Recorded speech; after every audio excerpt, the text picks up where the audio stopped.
The room stilled before the words even hit the air, a silence thick enough to drown you. I felt it before I heard it, the shift. It wasn't the kind that came with a polite pause or a sudden hush.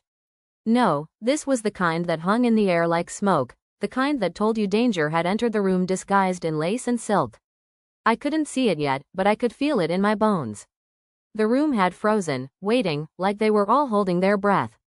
And then it came, smooth as venom, dripping with a cruelty rehearsed for hours. My daughter-in-law's voice sliced through the tension like a knife. "Everyone," she said, glass raised with practiced poise, "meet the ugly cow my husband feeds." The insult wasn't sharp because of its words, it was sharp because of the calm with which it was delivered. The cold precision in her tone hit harder than the words themselves. I didn't even look at her first. I looked at him, my son, the one who should have stood up, who should have reacted, but didn't. He stood there, hands in his pockets, his head slightly tilted, the faintest smirk curling on his lips. I don't know what hurt more, the insult itself, or the fact that I saw that smirk like a man waiting for the punchline of a joke. That look, that smirk, that's the image that would haunt me, not the words. Because it wasn't just her. It was him. It was the way he stood there, arms crossed in defense of nothing, eyes gleaming with a certainty I didn't recognize. You don't realize how loud silence can be until it screams at you. That ballroom, heavy with its polished glimmer, was suddenly deafening in its silence. Nobody gasped, nobody laughed, nobody blinked, everyone just watched. Watched her tear me apart, watched him let it happen, without a single word of defense. It was a quiet kind of cruelty, but it was there, and it was real. My hands flattened against the cool, smooth surface of the tablecloth, but I couldn't feel it. The room felt distant now, as if I had stepped outside of it, as if I was no longer part of the air they breathe. And in that moment, something deep inside cracked. Something ancient. Something I'd buried for far too long. I stood up, slow, deliberate. No shaking hands, no stuttering breath, just done. Done pretending, done excusing, done hoping, done believing. I could feel their eyes on me as I walked away, every one of them pretending to study their plates, pretending not to witness a moment that would be etched in their memories forever. But I saw her, her mother, standing at the edge of the crowd, chin lifted like a woman who'd just won a battle. Her satisfaction hit me like an invisible slap, the kind that comes from knowing you've been marked as something beneath them. She hadn't just won a victory, she had been waiting for this. She had been sharpening her cruelty for years, and tonight, she finally took her shot. And yes, I'd seen it coming. I had. The little digs, the subtle slights, the snide comments wrapped in polite smiles. Every tiny wound that, at the time, I had excused as misunderstandings. But the truth was, they weren't misunderstandings. They were signs, little cuts, meant to remind me that I wasn't really one of them. I had told myself they were just growing pains. That maybe she was just young. That maybe my son would grow some backbone. But no more lies, no more hope. That part of me was over. And when I stepped out of that ballroom, I wasn't walking away from an insult. I was walking away from a dream. I walked through the hall, but my feet didn't feel the floor. It was as if I was floating, disconnected, like the air itself had become a barrier between me and the world. Outside, the night was cold, sharp, cleansing. But inside me, something was burning. Something I had kept tucked away for so long, something that now tore through me like wildfire. It wasn't just the insult. It wasn't the look on her face, or the venom in her words. No, it was the silence, the quiet, steady agreement from the one person I had trusted above all others. My son, my own flesh and blood. The one who should have defended me, who should have at least flinched, who should have felt the sting of it too. But he hadn't. Instead, he stood there, looking at me with the same expression he always wore when he was pleased with himself. And I realized then, with a clarity that sliced through me, he wasn't my boy anymore. Not the one I raised. Not the one I believed in. He had chosen a side, and it wasn't mine. I kept walking, each step heavier than the last, but the weight wasn't physical. It was the weight of truth. The truth that had been knocking at the door for years, and I had kept ignoring it, hoping it would go away. But now it was here, and I couldn't unsee it. My son wasn't just passive. He was complicit. People don't realize that betrayal doesn't always scream. Sometimes, it whispers. Sometimes, it's the look you don't get, the defense you never hear, the apology that never comes. I had been waiting for him to come to my side, to take my hand and stand up against the cruelty in that room. But instead, he had turned his back on me. And that smirk, that godforsaken smirk of his, that was the moment I knew. He wasn't just letting her insult me, he was enjoying it.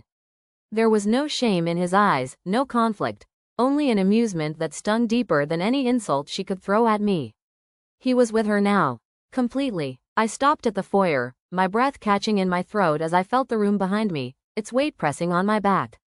The smell of the polished floors, the faint scent of flowers, the buzz of the guests who had just witnessed the smallest crack in my soul, that wasn't what hit me hardest. What hit me was the sound of the door closing behind me. The finality of it. It felt like I had stepped into a different world, one where my name no longer carried the weight I thought it did. The betrayal wasn't just personal. It was public. It was silent, but it was complete. And in that silence, I finally heard it, the truth of who my son had become. And I wasn't sure I could ever look at him the same way again. I didn't want to feel it. I didn't want to let it settle in my chest, but it did. Because when you stand in front of a truth this big, there's nowhere to hide. And that's when I realized, I had never truly known my son. I had never really known what he was capable of. The quiet lies I'd been telling myself about him, about them, about this family, it was all shattered in a single instant. That moment, that realization, it wasn't just the end of a night. It was the end of an era. I had walked into that ballroom believing my family was mine. But now, I was just a spectator in their world, a world that didn't need me anymore. I didn't rush to my car. I didn't even start the engine right away. I just sat there, hands on the steering wheel, feeling the cold leather beneath my fingertips. It was the kind of quiet that presses in on you, the kind that comes right before everything changes. That sharp, cleansing cold night air seemed to seep into the spaces I hadn't even realized I'd been hiding from. I didn't want noise. I didn't want distractions. I needed silence, real silence. Not the kind that people use to hide their guilt, but the kind that leaves room for you to hear your own thoughts. I could feel my pulse steadying, the weight of everything that had happened pressing into me.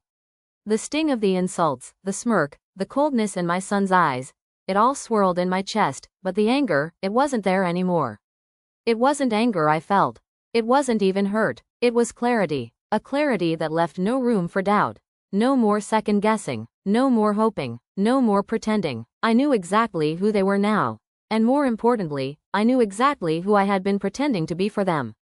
The quiet in the car wasn't empty. It wasn't silent in the way that it felt uncomfortable. No, this silence was different. This was the kind of silence that speaks volumes. The kind that tells you exactly where you stand, and where you no longer need to stand. I had spent years bending, twisting myself into the shape they wanted me to take. Pleasing, forgiving, hiding my own strength so it wouldn't be too much for them. But now, I was done. Done with the lies I had been telling myself, done with the hope that things would change. My son had made his choice. He'd chosen a life that wasn't mine, a world where I was no longer welcome. And I would no longer try to fit into it. I reached for my phone, staring at the screen for a moment. The messages from that night still sat in my inbox, empty words from people who had no idea how close they were to losing everything. That's when I realized something else. Something even more important. I wasn't just walking away from them. I was walking toward something. Toward my own power. I wasn't the woman they thought I was. I wasn't some quiet, invisible shadow in the background. I had a place at that table. I had always had a place, one they never gave me credit for. And that's what made it so clear. It wasn't about revenge. It wasn't about showing them who had the upper hand. It was about reclaiming the power I had never really lost. The power they had tried so hard to ignore. But the world doesn't care how much you give. The world only cares what you take. I didn't need to raise my voice to make my point. I didn't need to argue or beg for them to understand. I had already made my decision. I didn't need them to accept it. I just needed to act. And with that one quiet, definitive choice, everything began to change. The world outside my car felt distant. As if, for the first time in years, I was standing outside of their expectations and looking at it all from a place of clarity. The shift wasn't immediate. It didn't come with fireworks or dramatic gestures. But it was there, quietly waiting. And when I stepped out of that car, I wasn't stepping into a new chapter. I was stepping into my own power. The next morning, the air felt different. Heavy, like everything that had been hanging in the balance was finally tipping. My office smelled like polished wood and faded ambition. The faint hum of the city outside seemed muffled, as if it had been waiting for me to make up my mind. I didn't hesitate. Not this time. The papers were already on my desk. The $950 million acquisition deal, the one I had pored over for months. The one my son had been so proud of. The one he thought he had already secured. I didn't even glance at the numbers. I didn't need to. This wasn't about business anymore. It wasn't about the deal. It was about me, and the choice I was about to make. I had watched them tear me apart the night before. I had seen my son stand there, doing nothing while his wife humiliated me. But what I had never seen, what I hadn't been willing to face, was how much they had underestimated me. How much they thought I would just let it all go. Not anymore. I sat down at my desk, taking a slow breath as I picked up the pen. There was no drama in it. No flourish, just quiet, deliberate action. A small, insignificant stroke of ink, and everything would change. I hadn't realized how much I'd been holding my breath until I exhaled, feeling the weight of the decision settle in my chest. This wasn't about revenge. It wasn't about humiliating them in return. It was about taking back what was mine, my dignity, my peace, my power. I signed the withdrawal document, slowly, deliberately. And with that single motion, I had removed myself from everything. Removed myself from a world I had tried so hard to fit into, from a family I thought I could still save. There was no turning back now. I wasn't just backing out of a business deal, I was backing out of the lie I had been living. It was quiet in my office. My heartbeat, steady and calm. The silence around me was different now. It wasn't empty. It wasn't a void. It was a silence that spoke louder than anything I had said the night before. A silence that held the power of a decision made and sealed. The deal wasn't just off the table. It was gone, just like the dreams I had been clinging to for far too long. I placed the signed documents in the outgoing tray and sat back, staring at the papers like they were someone else's life. Someone else's mistake. My phone buzzed, a message from my lawyer. We'll start the process immediately. They won't be able to salvage it. I read it twice, absorbing the weight of it. But even as I read the words, I felt nothing. Not triumph, not anger, not regret, just peace. A quiet, unshakable peace that came from knowing that I had finally made the right choice. I had done it. I had chosen myself. The aftermath came quickly, like a storm gathering speed. It wasn't loud. It wasn't dramatic. It was quieter than that. Like a door closing slowly, one that no one had heard creaking open in the first place. The first ripple I felt wasn't from them. It wasn't from the company or the boardroom. It was from him, my son, Jordan. He hadn't reached out right away. He hadn't come running after me. No, that came later. When he finally called, there was no apology in his voice. There was no understanding, just panic, just fear. The first message I saw was short, urgent, "Mom, we need to talk." The second, a few minutes later, was a little longer, dripping with frustration. "This is a mistake. You're making this worse." I sat at my desk, reading the words without emotion. They had no weight. His words meant nothing now. The world they had built, the world he had chosen over me, was falling apart, and he still didn't get it. When he finally showed up at my door that night, it wasn't a man looking for answers. It wasn't my son standing there. It was someone who had lost control, someone who had never learned what consequences truly felt like until they were staring him in the face. His tie was loosened, jacket thrown over his shoulder, but there was no swagger in his step now. No cocky smirk, just the weight of everything he had helped destroy. "Mom, please," he said before I could speak, voice cracked with something I hadn't heard before, vulnerability. "Don't do this." He tried to explain, tried to make sense of a mess he had made by doing nothing. But there was no sense to be made. He had made his choice long before I walked out of that ballroom, and now he was drowning in the consequences of it. But I didn't speak. I didn't raise my voice. I didn't need to. The silence between us was deafening, thick with the truth that had been hanging in the air for months. "You don't get it," he said, desperation creeping into his voice. "You can't just walk away from everything." I didn't flinch, didn't blink, didn't even react. "Everything?" I finally asked, my voice low, steady. "You mean the company? The one that's built on pride, on entitlement? Or do you mean your wife's family's empire, the one that's always seen me as nothing more than a second-class citizen?" His eyes flickered with something, guilt? Maybe, but it was too little, too late. I had spent years excusing his behavior, telling myself he would grow out of it. Telling myself he would stand up for what was right. But he hadn't. He hadn't stood up for me, and he hadn't stood up for himself. You chose this, I said, finally letting the weight of it sink in. You chose her. You chose that life. And now you have to live with the consequences. He stared at me, eyes wide, lips trembling, but there was nothing left to say. Not because he didn't want to speak, but because for the first time in his life, he understood. He had crossed a line. A line that couldn't be undone with words, with apologies, or with promises. The damage had been done.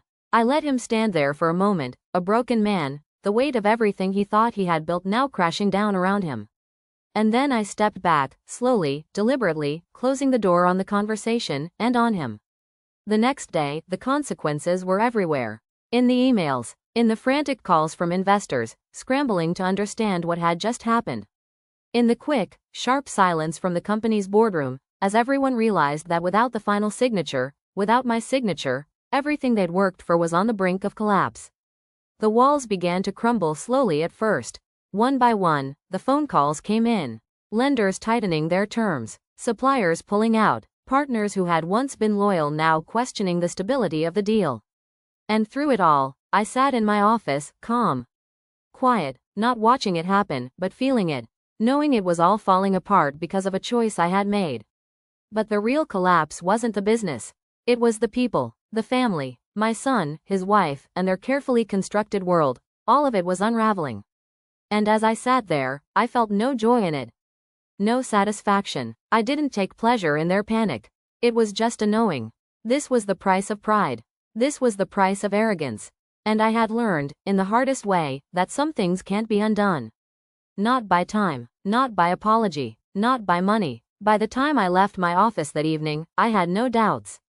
I had no second thoughts. I had taken back my peace. And everything they thought they were entitled to, everything they had taken for granted, was slipping away, one call, one deal, one lost partnership at a time. By the time morning came, I wasn't watching the sunrise, I was watching everything fall into place. The world outside my window felt different, quieter, like the air had shifted just enough to remind me I wasn't at the mercy of their expectations anymore. I had stepped out of their shadow. I didn't feel triumph. I didn't feel the rush of victory. What I felt was something steadier. Something deeper, something that had been waiting in the background all these years, patiently, quietly. The weight of the decision had settled in, but it didn't weigh me down. It was a weight of clarity, not regret. The phone buzzed again. Another message, this time from Charles, someone I had once thought might have been an ally, but now I knew better. His message was blunt, just like the others, they're sinking. Fast. I'll fly back tonight, make sure the withdrawal sticks. I didn't need the details. I had already seen it coming. I had already made my decision. There was nothing more to prove. Nothing more to say. I stood up from my desk, smoothing my skirt with a calm hand. The folder with the withdrawal document was already in the outgoing tray. I could feel the weight of the pen still lingering in my fingers, its power long sealed into my action. The room around me was quiet, but there was no emptiness in it. It felt full of everything I had learned and everything I had finally let go of. When I walked out of that office, there was no second guessing. No turning back. I wasn't looking for anyone's approval anymore. I didn't need their validation. I had finally stopped pretending to be part of their world. I had stopped apologizing for who I was. The streets outside seemed brighter, though nothing had changed. Not the city, not the world, but I had changed, and that was enough. I drove home, the engine purring beneath me, and though my hands remained steady on the wheel, my mind was racing through the events of the past days, the past years, all of it converging into one clear picture. When I got home, the house felt like my own again. The air inside didn't carry the same weight of expectation. It was mine, it was quiet, and I was at peace with it. I had given my son everything I could, everything I had, but in the end, it was never mine to give away. Not to him, not to anyone who didn't see me, who didn't value me. I closed the door behind me with a quiet finality that seemed to echo across the room. And for the first time in a long time, I was alone, not lonely, but at peace. When the next morning came, I could feel the difference in the air. It was no longer their world, not the one I had tried to fit into. It was mine. It had always been mine. And that quiet power, the power I had ignored for far too long, was finally mine to wield.